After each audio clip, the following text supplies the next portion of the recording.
Okay. All right. So good morning. Still morning here on Eastern time, but we're approaching lunchtime. And Morning here in Texas. it is morning in Texas and across the rest of the country still.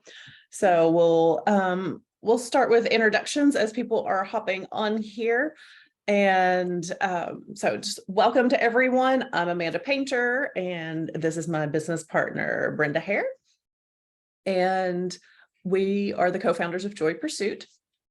And today we're talking about when employees leave and offboarding and employee exit. The content that we're talking about today comes from one of our books, which is The Exit Process. This book is the last one in our series that starts with hiring, and it moves through the employee journey. And we go through hiring, onboarding, retention, and then exit. And as we were preparing for this today, my mind just kept going to, and then it's back around to the hiring. And it's the whole cycle, and there's never really an end point. You're always Hence the reason why the artwork just keeps going around and around. Yes, you're always continuing to move. So and some people may see that as a negative, that like really you can't ever retain employees. But here's the thing, you will have some of those lifelong employees. But if your business grows or expands, you will still be hiring. And some people leave for good reasons. It's time for them to retire. It's time for, whatever it may be. So Absolutely. It's not always a negative part of the employee journey. It can be, and it can be challenging. And, we talk about when it's unexpected or when it's many at once leaving. That's when it becomes a huge problem. But other times it's something to be celebrated and to appreciate the people for what they gave to your company and their contributions. So the emotions when it comes to exits vary drastically. And from anger all the way to just sadness to it really does vary. Sometimes you're happy about it too, right? Let's just be honest. Yes. We've had that experience working where we're like, yes, we did not have to fire this person. They quit. This is awesome. You will have that vast range of emotions. Definitely. And I think that's a great segue into, because this can be such an emotional time from frustration to upset and everything else, this is why you need a plan well before it happens. Yes. And it's much easier to get the template, get your initial thoughts in order on how you would do it. Granted, there are going to be nuances to each one that makes it incredibly different. But overall, you still have to do the same things when an employee is leaving. So this is why we plan for this ahead of time. And this is where a lot of companies sometimes fail, especially small businesses. As you're getting going, you figured out your hiring, you figured out your onboarding, and you spend a good amount of time figuring out your onboarding, and you have a whole process for it. But do you have a process for the offboarding? And I think sometimes it's just that wishful thinking that it will never happen, right? They're like, it's kind of that it won't never happen to me thing. It's like, well, it's not going to happen. We'll face that when it happens. And that's just not healthy to look at it that way. You've got to be prepared. It'll save you so much time, energy, and potentially money, resources of all types when the time comes. Yes, definitely.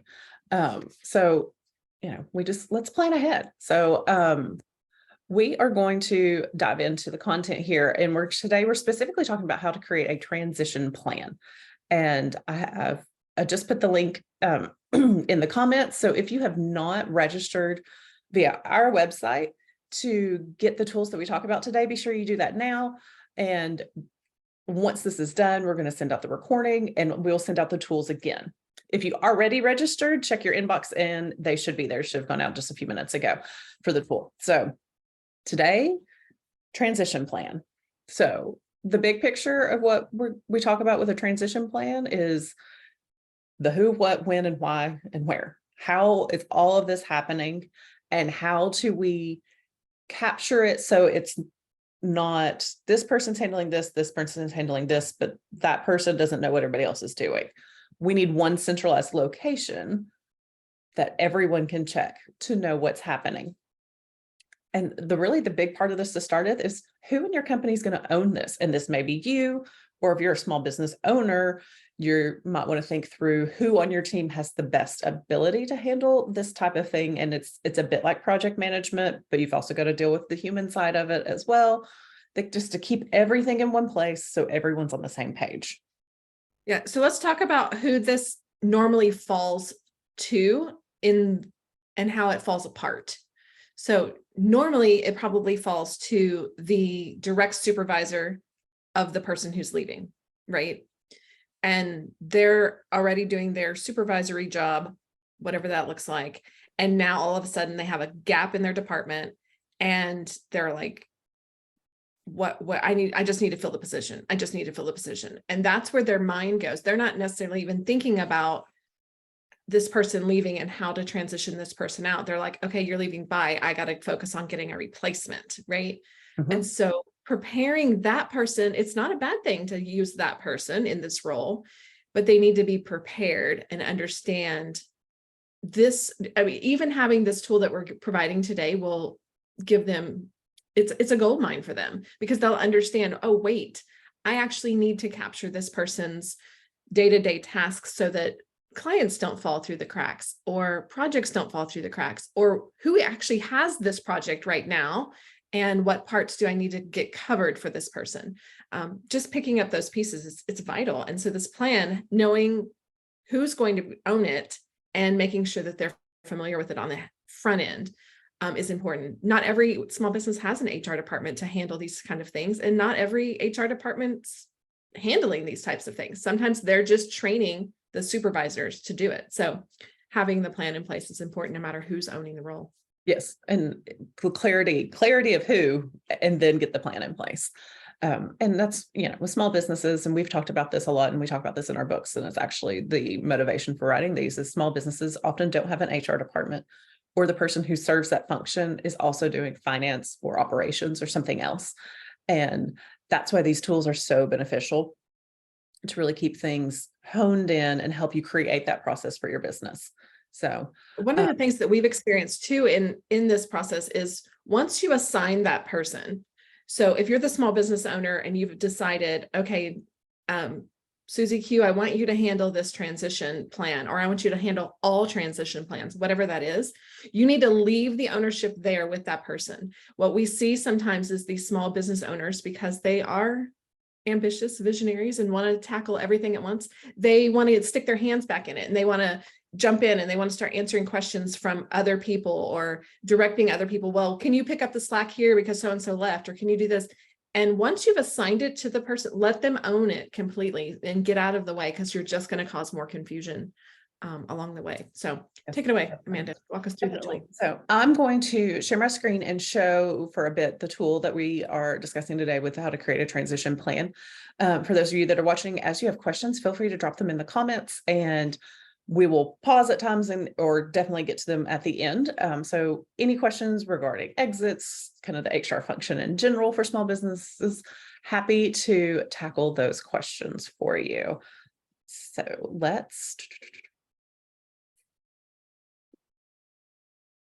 share this. So this is a transition plan, and this is the template that we have. Obviously, yours may need to look a little different. There may be other items that aren't covered here, or you most likely the real issue is that you're going to need more space than what's on this page. So take this and then create it in whatever your project management system is, however you do documents, and use what is best for you. So, but it gets very, very simple at the top. Like, who are we talking about? What's their role?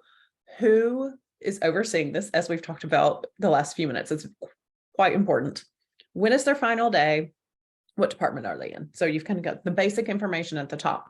And then this is the time to really think through all of their responsibilities. What do they own? What do they do every day? So let's talk about who's going to do it, who is going to be the new owner of the responsibility, and when does that begin? And this is part of the chaos that we see sometimes in businesses is, let's say someone gave a 2-week notice, ideally, right?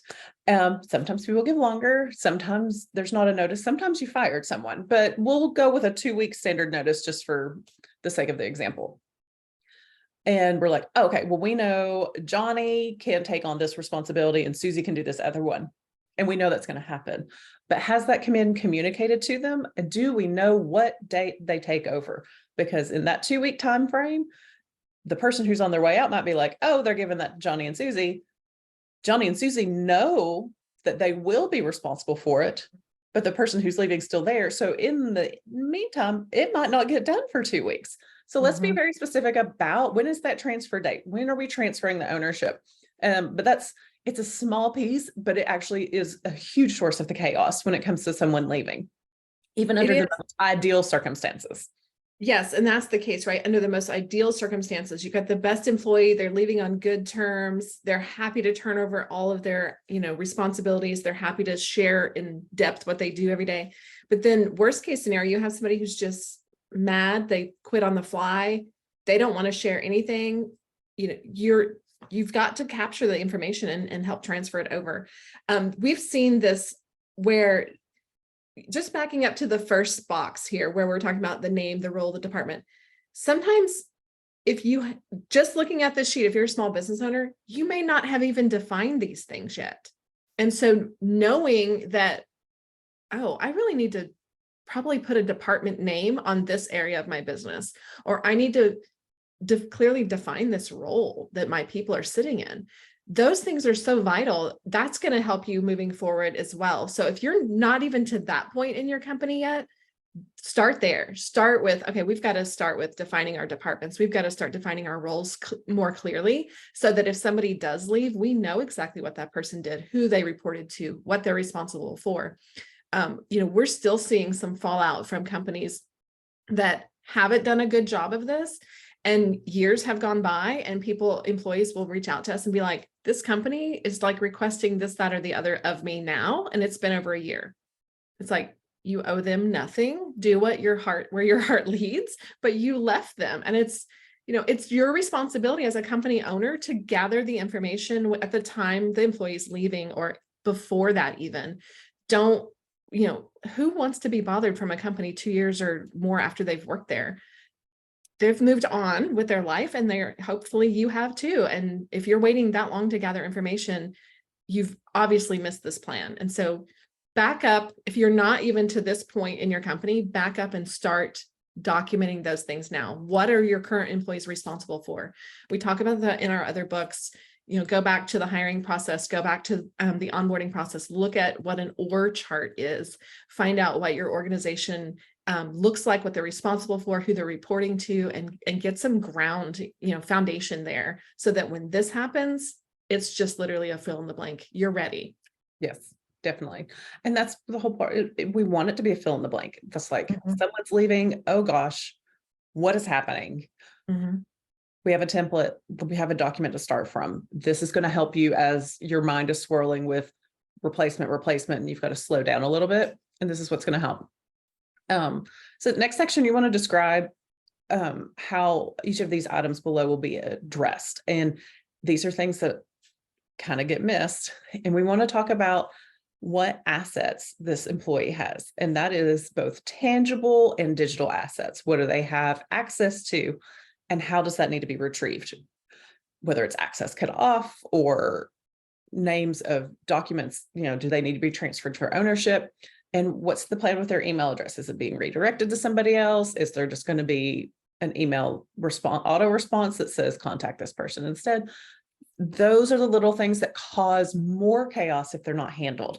If this person works with outside vendors, then the outside vendors need to be notified, and they need to know who their new point of contact is. So as you work through this, you also want to make sure you've got your meeting scheduled. You want to do the exit interview. Do they need to meet with the tech department about some of those digital assets, final HR items? And then this will be whatever your company needs. If there's others, and have it here. So the person who's overseeing the transition plan knows when these meetings are scheduled and that it's happened, and can check in and make sure that everything that's written down actually gets accomplished. Yeah, because even the best employee leaving on good terms, it's not their responsibility to transition your role. It's just not. They had a responsibility to do this job at this company.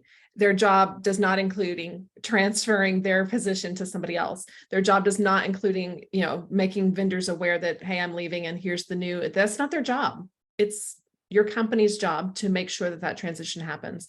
So make sure that you have the right person in place and that you're following the steps and making sure that the transition's happening. Because let's just be honest, even the best employee, they've given 2 weeks notice, they've given 4, 6, 8, some people give 6 months notice, I'm retiring in 6 months, whatever. You've got to make sure that your company, the interest lies with the people still there, right? The person leaving now has a new interest. They now have a new vision for themselves, and their intentions might be there to leave on the best of terms, to do everything possible to make a good transition. But ultimately, it's not their responsibility, and it's not their, main focus at that point. They're not in it for the long haul anymore. Even the best employee, things still might get missed. And this is why somebody else needs to oversee it. So she worked through the rest of the form. We talk about clients and vendors, external projects. And oftentimes we think internally, we've really got to think about who outside of the company walls or internet or however that is for your place, who do they contact? Clients, vendors, whatever. And then who's going to take over it and who's going to notify them?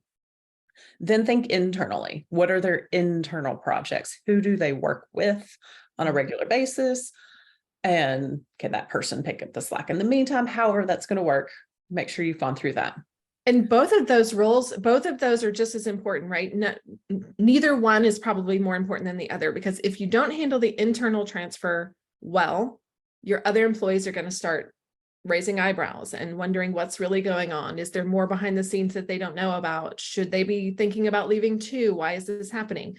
And then your vendors the same way, right? If you're not handling that correctly, they may be wondering, do I still want to do business with this company? Like, I really liked working with so-and-so, and now she's leaving and it doesn't look like it's on good terms because they're not handling it well.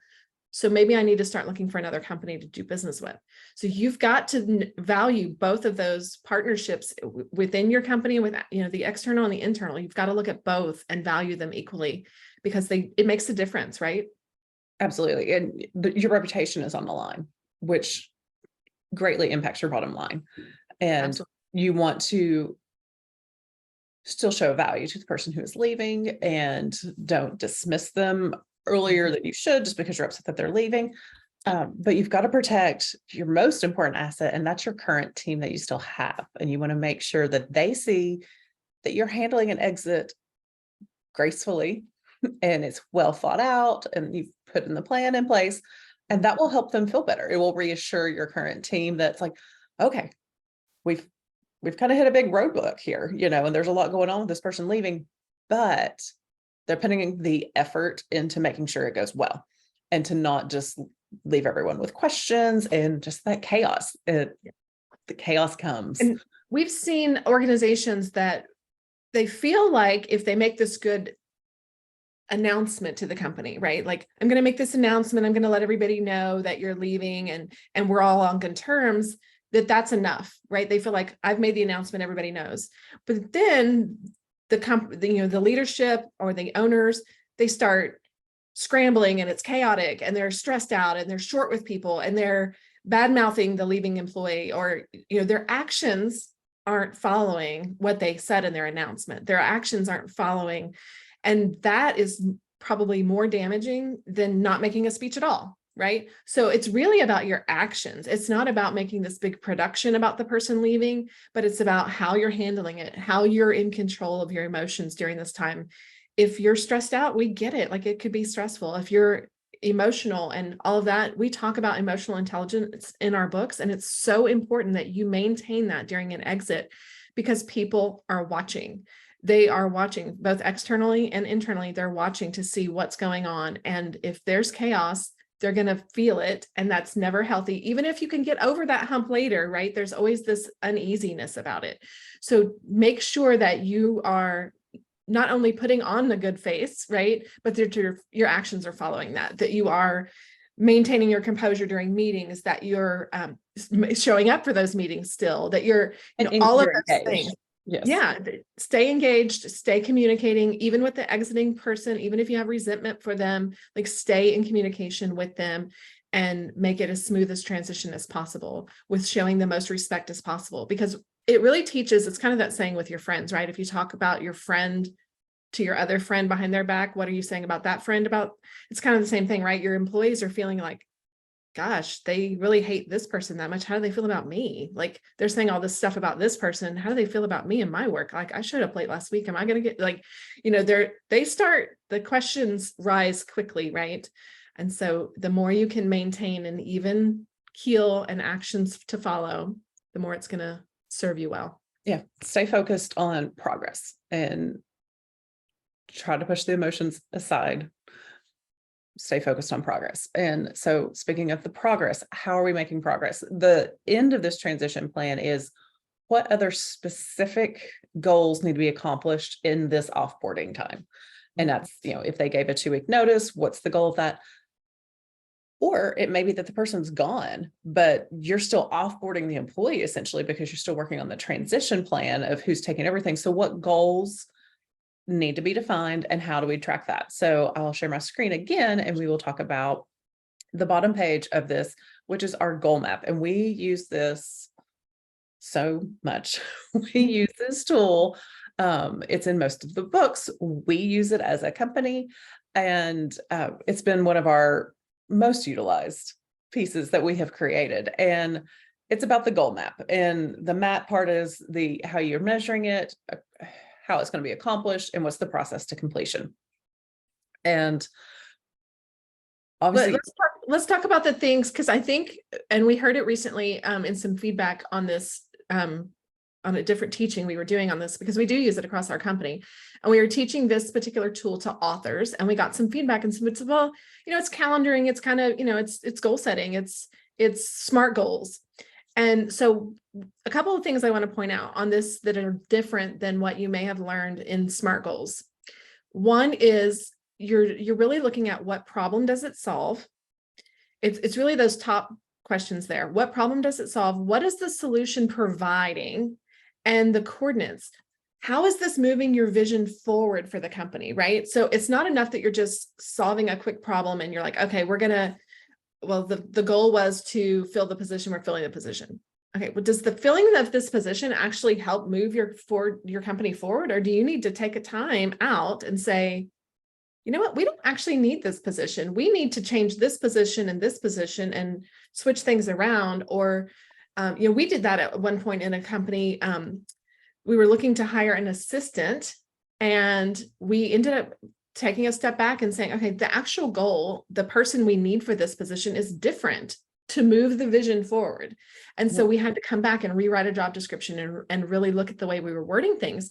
And I think those are the questions, right? Because people are familiar with the measurable part of it. They're breaking it down into smaller bites. But what are those really core values, if you will, core measurements? And then who is it accomplished with? That's the part in this process, especially for transition plans, that can really be overlooked. Who is this goal being accomplished with? So if the goal here, like Amanda said, you're looking at the goals, is the goals to transition some projects to someone else? Is the goal to go ahead and rewrite a job description? Is the goal to go ahead and start interviewing for the position because you have a solid job description? What is the actual goal? And then who do you need to accomplish that goal with? So breaking it down, we value this tool so much. It really goes so much further than SMART goals. And so we just want you to really plug it into all the goals in your company, but especially during a transition time. It's really valuable. Definitely. And, because this is about who's taking things on. Does a project need to be finished before it is? Back to what Brenda said earlier about looking at, do we need to fill the position exactly how it is? That's also covered in the exit process book. And we have a role evaluation, I believe is the worksheet that's with that one. And that is to take a step back. And often companies get into that cycle of, well, we just need to replace them just as they were, just the same thing, exact same roles. But do you really? And as companies grow, things change, technology changes. Some things may shift, and you might be able to divide up this person's work amongst 2 different teams, but only hire somebody in a totally different department to take on something else. Maybe you already have the right person for this role, but you just haven't thought about it yet. And so just taking the time to figure that out. But so when we're talking about And really the role, I think a lot of times people are just like, let's get a warm body, get a warm body. And it's, if you just spend a few moments saying, okay, what could have made this position, and this is going into the other tool more, but what could have made this position better to serve our company? And that really goes to that coordinates. How is this goal moving in the direction of your vision for your company? When you really sit down and ask yourself that question, it might change who that warm body is. It might change how much you can pay that warm body. I mean, you have to think about these things, because just replacing someone who's left, if you keep doing that, you will keep doing that, right? You'll start seeing the cycle, and you're basically creating a cycle. So we don't want you to do that. We want you to create long-term employees. We want you to, in our book, The Retention Process, we talk about this in depth, but that's what we want for your company, because turnover is expensive, and we don't want you to keep repeating this process. So spend some time here really figuring it out, so that you're not repeating it again in 2 weeks, 6 months, however long, because if you don't take the time, it'll come back around. And that's with everything. Let's put forth the right effort into the planning part of it. So let's plan what we need to get done as this person's transitioning out, so we can reduce the chaos, so that it's not a continued, man, we really didn't get that done in that last couple of weeks, and it has spiraled, and now it's an issue 3 months down the road. Yeah. Or you're now overwhelming your existing employees, or your staying employees. They're so overwhelmed, and they're like, I'm leaving too. This is ridiculous. They gave me all this person's workload with no additional compensation or no additional support. I'm out of here too. So really you have to think through the consequences to all the actions. And a lot of that comes down to communication too. And communication is a big focus in the entire book series that we have. And this goal map is actually a critical piece of that, because we'll say it's the HR department head and your leaving employee, that let's identify some goals that we're going to get done. This accomplished with section, that can be supplies, it can be software. A lot of times it's going to be people when it comes to an exit of an employee. So that's great to write all this down and map it out, that this is what's going to be done, and I need to get with this person, I need to get with this person to get it done. But did you communicate it with those other people? And did they understand the prioritize that above other things, so that it gets done? And this is where communication is a huge part of, like, you take this to them and show, this is what I need to work on. I need you to help with this. And these are the steps of what we're going to do. I need you at step 3 and 4. I'm going to be on that within 48 hours, and let them know so that they can put it on their calendar as well. Yeah. And step 1 in that process to completion may actually be meeting with all parties involved, right? So having that delegation meeting, that may actually be your step 1 here.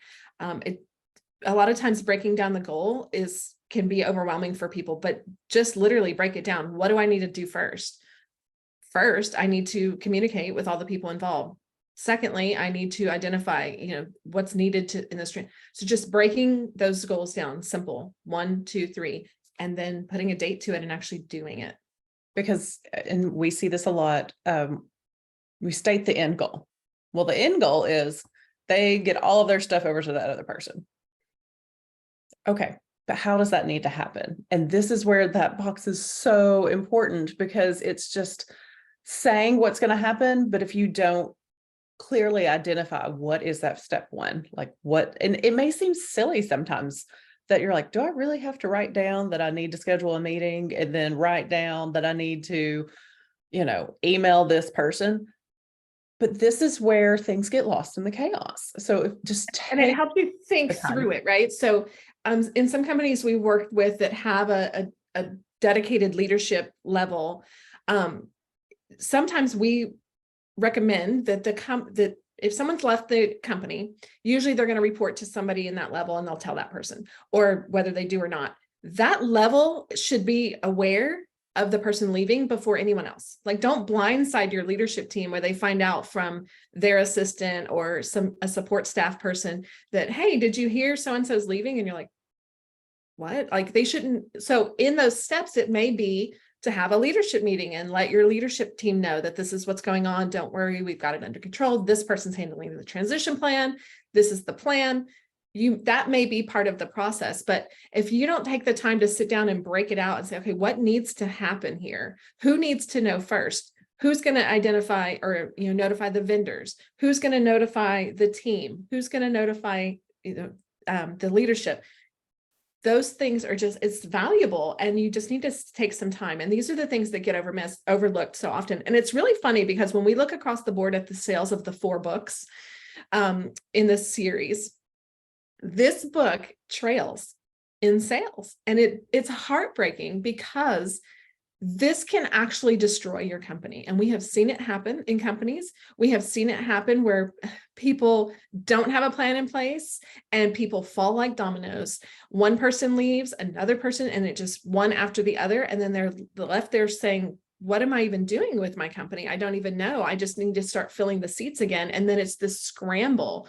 And it can destroy your company. So you really need to take some time to sit down and say, okay, what is an exit going to look like in my company? I want to do things differently, and I want to set myself up for success, and my employees, it comes down to the retention process, right? It comes down to showing the value of your current employees and that you trust and value them.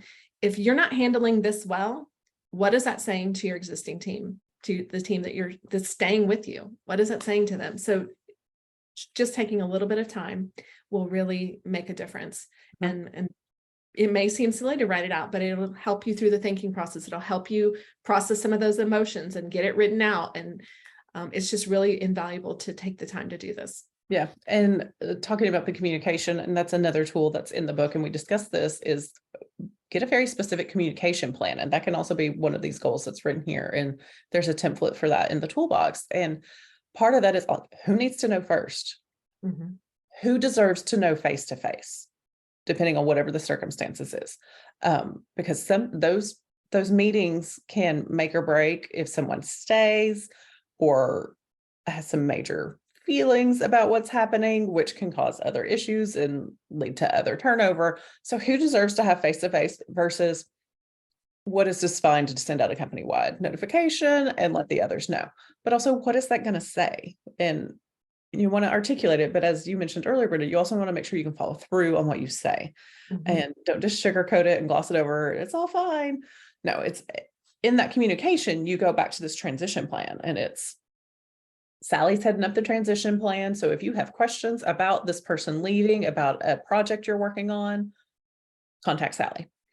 Yeah. And who is the point of contact for this, which is critical as you're working through that, so that it's all about reducing the chaos. And when everyone knows who owns what, people know who to go to, you're not having as many unproductive conversations, and people aren't spinning their wheels. We're all working towards the same goal, even if the goal is to offboard. Yeah. And you might actually catch things that you wouldn't normally, right? So in someone's role, they may only deal with Fred in accounting every 6 months, and they only give him a report every 6 months. Well, because it's not that time of year, the exiting person might forget all about that, but Fred's not going to forget. So as long as Fred is like, well, wait, if that person's leaving, I'm not going to get my report. As long as that person knows who's handling the transition plan, Fred can come over and say, hey, Sally, you're handling Susie's transition plan, and she gives me a report every 6 months. Who's going to do that report for me now?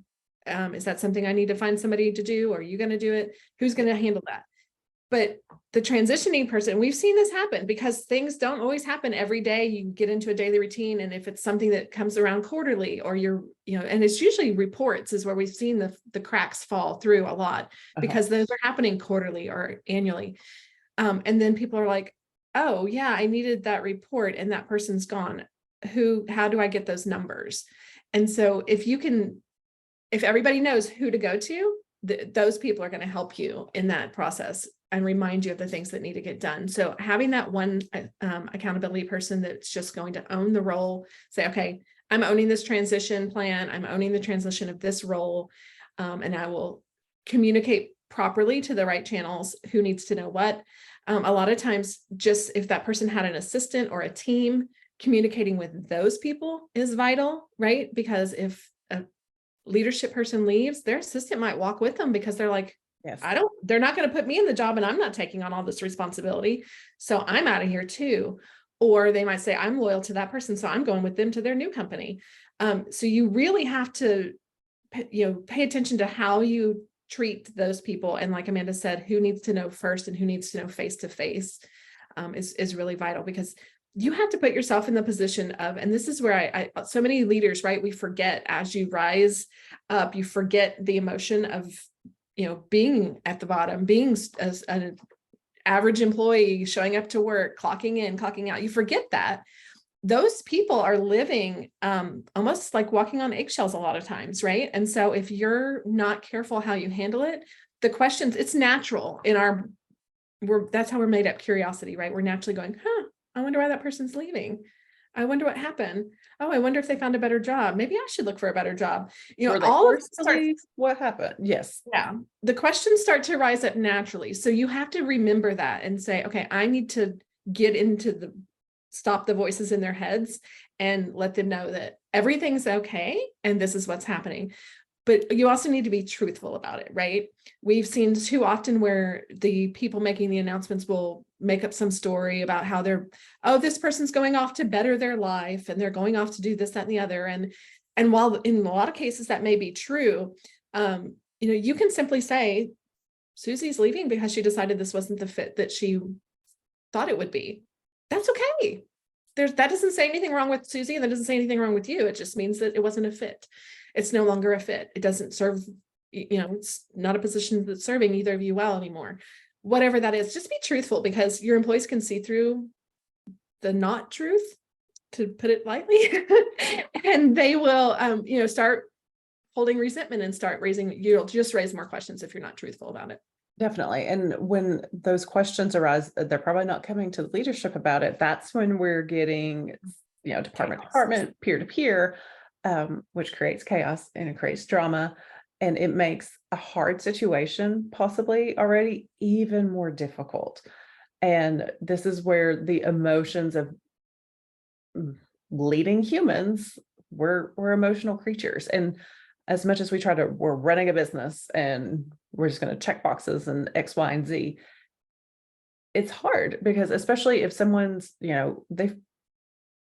colleagues become friends, and you spend a lot of time with these people. And especially if it's someone who's been there for a while and they're dependable, and it's like, oh, like I enjoyed talking to her every morning, or she was the best boss I ever had, or the best mentor I ever had, or she was really vital to helping me grow in my position. And the more those employees look up and regard each other, the more damage control you really have to do.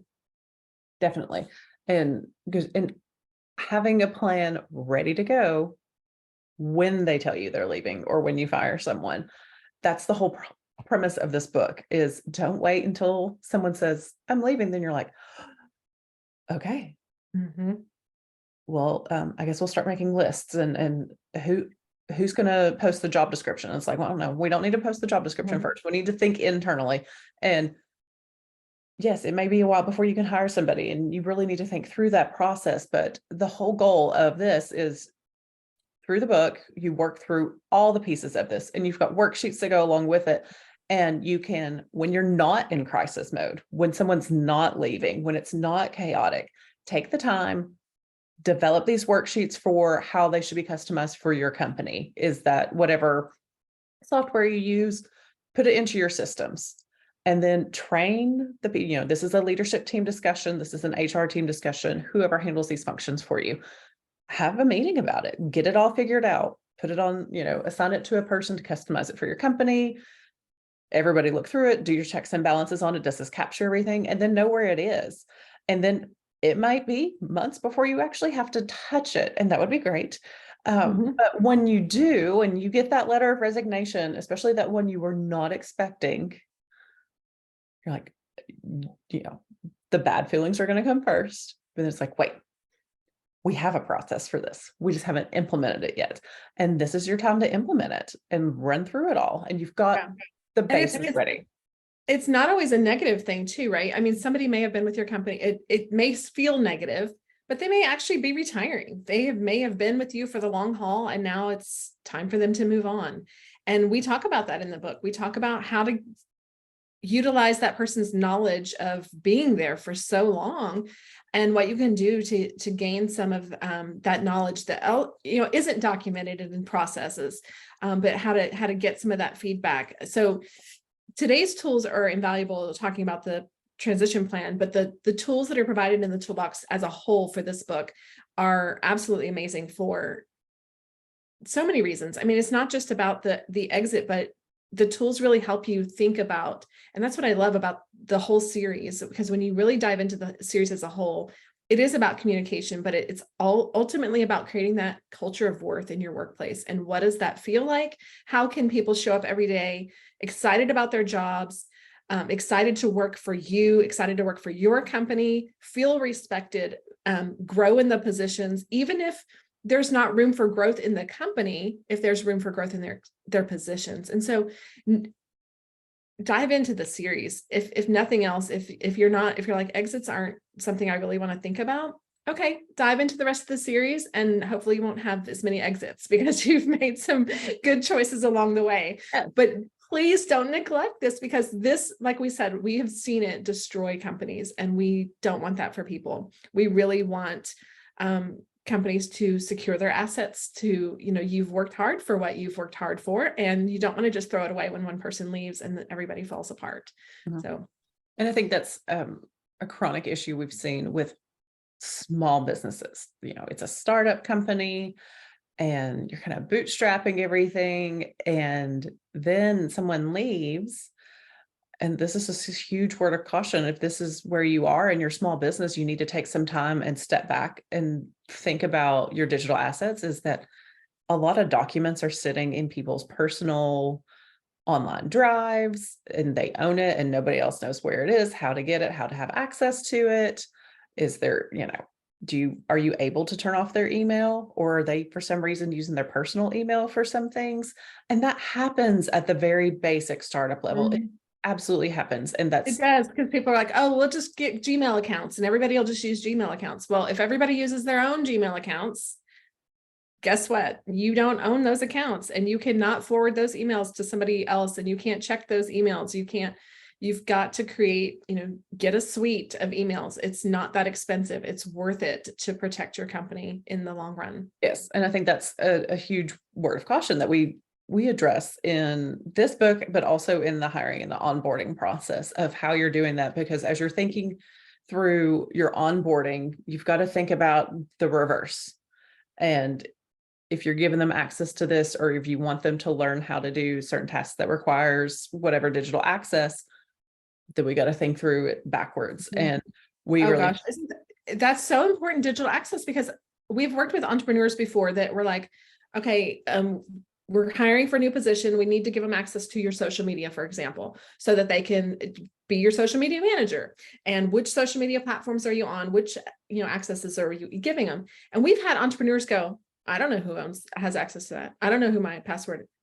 And it's like, if you don't know, how am I supposed to find out for you if you don't know this? So now I've got to go ask everybody in the company who's ever had access to this before. And then we've got to change it all because there's no control over it. And then you've got to know on the front end who you're assigning these personal assets to, so that you can remove them on the back end when it's time.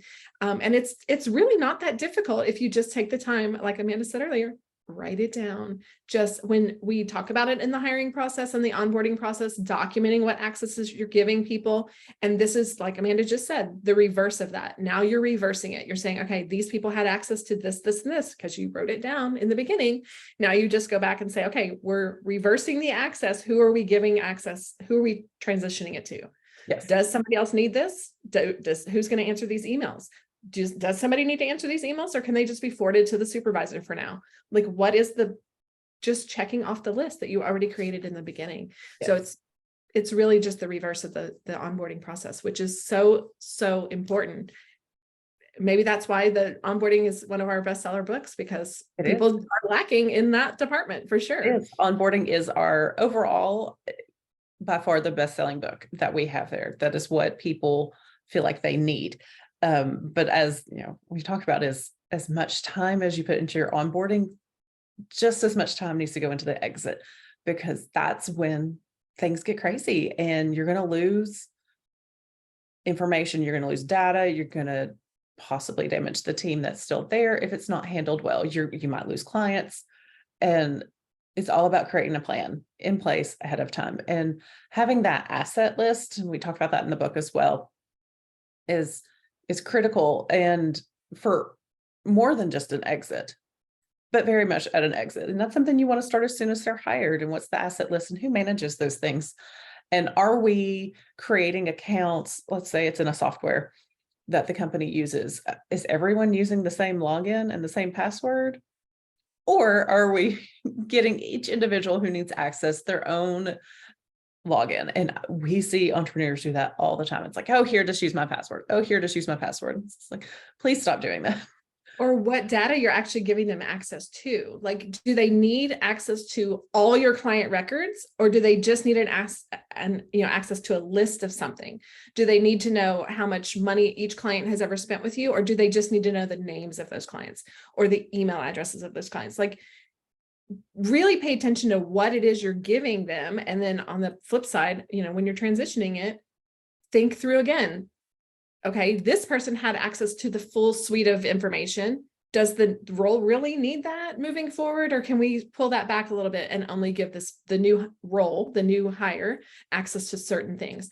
Really, it's so important. We've seen some really bad mistakes, and it's damaging to the company. It's damaging to the reputation of the company, and which is ultimately damaging to the individuals. And it's just not a healthy place to be. We really want to encourage you to take the time to look at the exit process. It's not a long read.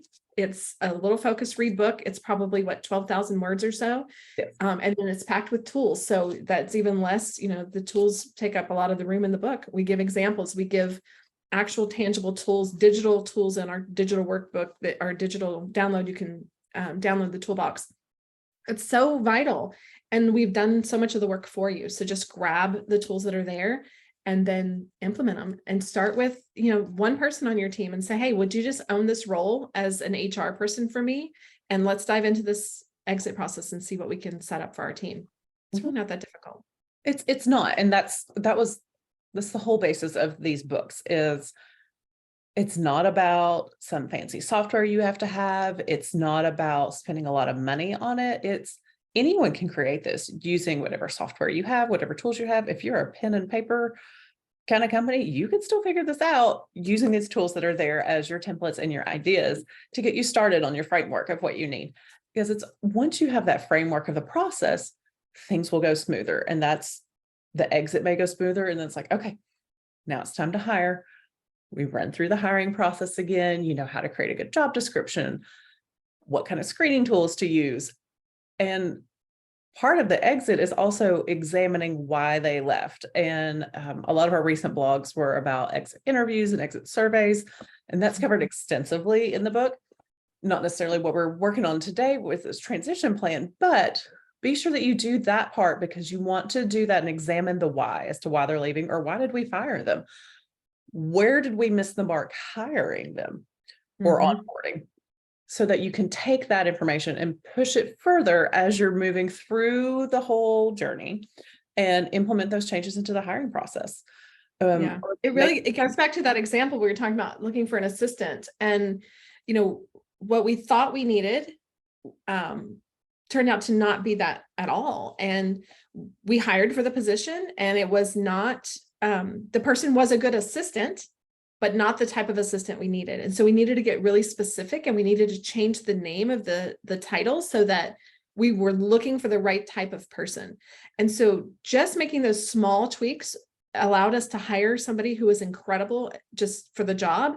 And then we put some other things in place along the way, right? We put some, help me with the word, Amanda, the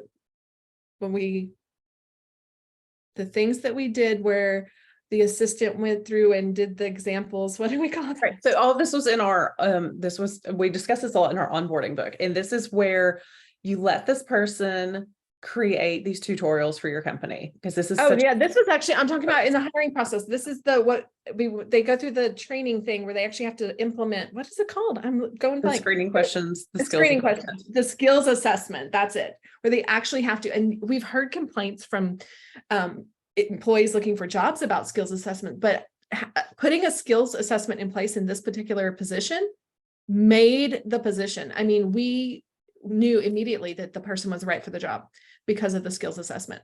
So having all the tools we do across the board, and I'm kind of old school. I'm going to show. So if you have if you're a notebook person, grab your notebook, go print off the tools from the exit process. And then as you go through the rest of the books, print off your tools, put them in there, put a divider, hiring, onboarding, retention, exit, and you'll have all your tools. And then you can start building them out and customizing them for yourself.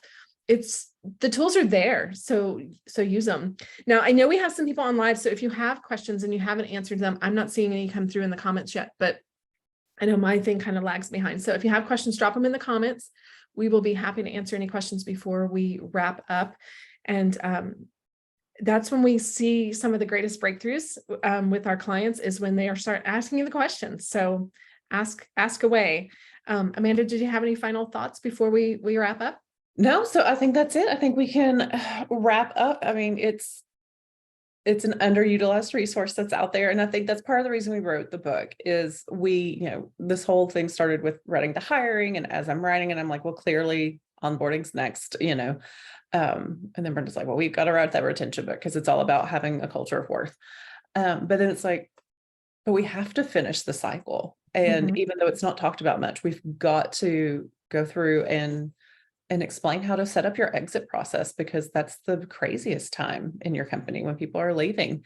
And how it's the most emotional time, right? When people are hiring, it's all fun and good and feels good. And oh yeah, we finally have a solution for our problem. But when people are leaving, it can get emotional and ugly and stressful. And oh my gosh, who's going to handle all this work? And maybe it's the unknown of the amount of work. What does this person actually do for me? I don't even know. And now I got to hire for them. I mean, all of those emotions, and it's not good to make decisions out of emotion. So by having a plan in place, you're going to be making decisions wisely and working through a very clear process to an end goal that you have clearly mapped out for your entire team. Yep, definitely. So, so we've talked about our books, and I've dropped the link for that, and you can get them all together. You can get them individually. And a lot of times, if you're overwhelmed by all this, we recommend get one. What is the one part of your process that you need to focus on? Take it bite by bite, make a goal map about it, decide what you're going to do first, and do that. Then we also have a course that is available, and the link is there for that. And the course takes all the information from the book and all of the tools and does a deep dive into it. And I guide you through each tool, exactly how to use it, common issues that come up and how to avoid them, and really how to plan out these processes and get them good and streamlined, and a great framework for your company. So the course is available as a bundle for the entire series, or if you're just really wanting to focus on one part, you can get one part and just focus on it there until you're ready to tackle the next one.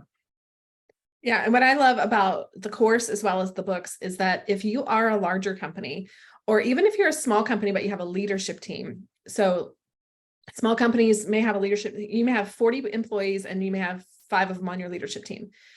We have seen great results when a leadership team buys the books for their entire team, and they're all on the same page across the board.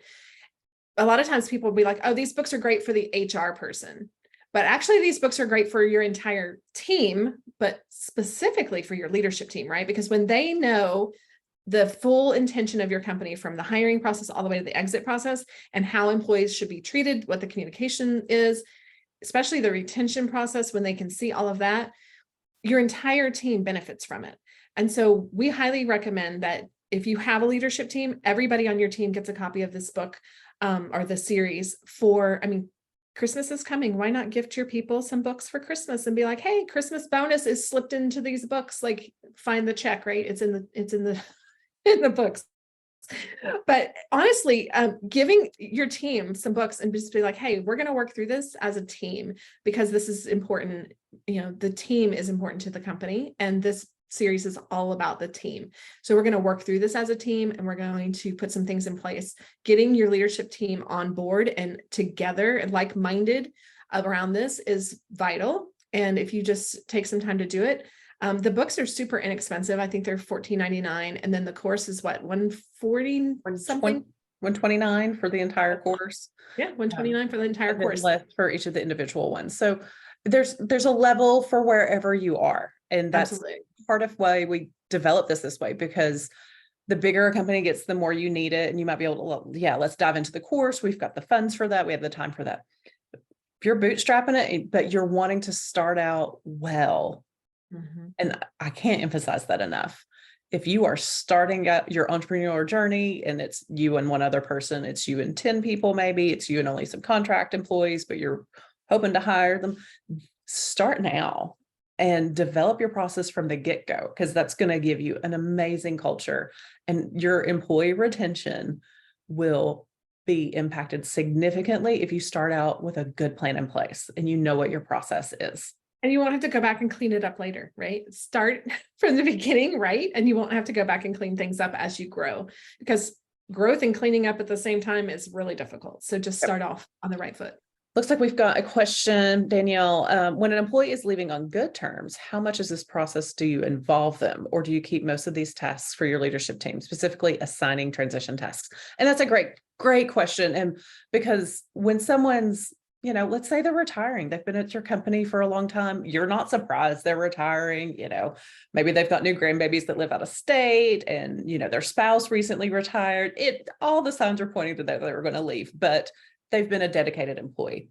And you've really got to take it bit by bit to see, how vital of a function they have. And you do want to let them be a good part of the process, because you also don't want them to feel like they turn in their resignation and you're just like, we're done with you, you're leaving us, we're going to work around you and not involve you.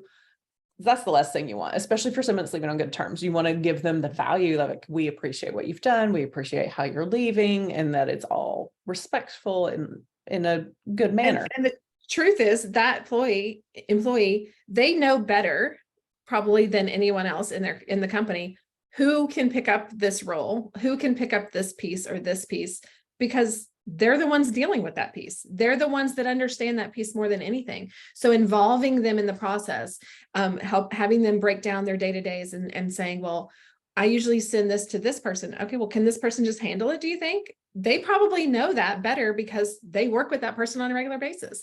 So involving them in that, if you can, is fantastic. I think it's great.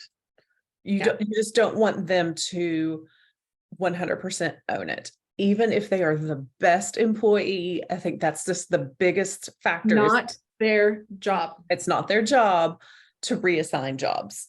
And there is always the chance also that the remaining employees, they don't want the person who's leaving coming to them saying, hey, you're taking this on now. That may need to come from someone else in leadership.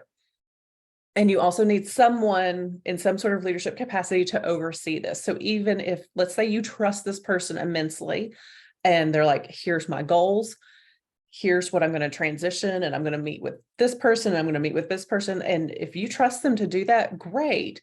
Just be sure you're checking in that it's happening. And that could be, could you give me a status update at the end of the day, end of the week, whatever the time frame may be, and ask for what has been done, what needs to be done, check in and just make sure, like, are you still on goal for over the next 4 weeks before you retire to get all this done? Or do we need to shift some things? Do you need a little help getting it done? Or do I need to take something else off your plate so you can focus on training someone? So absolutely involve them. If it's the best person, just make sure someone else is overseeing it and just checking that it's all getting done. Absolutely. And it's really, really vital to realize that it's not their job. And you should never, in thinking through that, I'm like, I can see someone right now going, I'm going to write that into their job description. Don't do that. It's never their job, right? Because like we said earlier in the conversation, no matter how much they were loyal to your company, they no longer are. They left. They're leaving. Their foot is in somebody else's world now, whether it's in their retirement world or a new job world. They've got one foot out the door. So why would you leave all the responsibility to them? Just don't do it. And we have seen it happen in the past, and the existing, the leaving employees like, this isn't my, like, why do I have to do this? I don't even care. I'm not here anymore. Like, I don't want to do this anymore. And so, I mean, they're leaving for a reason, right? And usually that reason, for the most part, it's usually a negative reason. I mean, people that would be a good statistic to look up, Amanda. The number of people that leave on bad terms or leave for bad reasons, because there's reasons for leaving, right? When I look at the jobs I've left in the past, because I've had my fair share of jobs. When I look at the jobs that I've left in the past, I'm usually leaving because I'm moving up somewhere, right? I'm like, okay, I'm as high as I can go in this company, so I'm moving over here. In my mind, that's can be a negative depending on the company. Like either they're not letting me go past the ceiling, or and that's happened in jobs. Well, you're a woman, and believe it or not, it's happened. I couldn't get into this role because I wasn't a man, or I couldn't get into this role because I didn't have a certain degree. Even though I was already doing the job, I couldn't get into the role. And so I left. Well, I didn't want to train those people, because if I'm not good enough for the job, why would I be good enough to train the people that are like, no. And so you really have to think it through, that the person is leaving most of the time on bad terms, even if it feels like it's on good terms. So just keep that in mind. And most of the time, even if they're retiring, their foot's out the door, they're ready to go, they're ready to wrap things up. And yes, they will give you the best support and transition. And we have some great tools in this toolbox for that, like gathering that information from the people who you really value. Yeah, there's a leave a legacy worksheet. So, and that will also help them feel valued. And I think that's a great way to incorporate those that are leaving on really good terms, is like, what is the legacy that you're leaving? What are those pieces of knowledge in your brain that haven't been written down? They're not implemented in a process. They're not in, an SOP somewhere. How is that? Vowing to, by wanting to gather that information, it's about gathering their knowledge versus making them responsible. And you are responsible for the new person filling your role. It's the difference there. So great question. So great way to wrap that up. So again, in the links, we've got book information. We've got where, if you joined late and you didn't get a chance to grab the tool yet, the first link that's posted, and it's in the description for the event as well. You can register for the event and we'll send you the tool for the transition so that you can cultivate that to be the right thing for your company. Or grab the books, or if you're ready to, like, let's do a deep dive, let's figure it out, and I'll step you through the whole thing. It's available in the course and the link is there. Absolutely. And if you're really just at a wit's end and like, I just need somebody to step in and look at my process and say, fix it, we are available for consultation as well. Yes. So if that's where you're at and you're just like, I just need somebody to come in and fix all of it for me because I just can't wrap my head around it, which is totally an okay place to be. We are available for consultation because we can come in short term.